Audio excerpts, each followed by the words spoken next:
Coneixes el significat de les banderes a les platges? Quan vagis a qualsevol de les platges vigilades de Catalunya, fixa't en la bandera con ella. Soc l'Edu Rocher, tècnic de protecció civil, i us explicaré el significat de les banderes i l'utilització del visor web de l'estat de les platges. Les banderes indiquen si les condicions del bany són segures i si la qualitat de l'aigua és bona. Bandera verda, gaudeix del bany. L'estat del mar és tranquil i la qualitat de l'aigua és bona. Bandera groga, precaució als banyistes. Hi ha onades que poden causar problemes als banyistes. Hi ha brutícia a la sorra o meduses. Bandera vermella, prohibit banyar-se. L'estat del mar és molt agilitat i la sorra o l'aigua estan contaminades. Pots consultar aquesta informació al web de Protecció Civil, a l'apartat Estat de les platges. Hi trobaràs un mapa amb totes les platges geolocalitzades i el color de la bandera.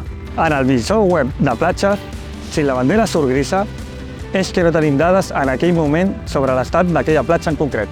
Aquest estiu gaudeix de les platges catalanes amb seguretat. I recorda, si tens qualsevol emergència, truca al 112. Aquest estiu et banyaràs segur. A l'aigua, risc zero. Generalitat de Catalunya. Sempre endavant.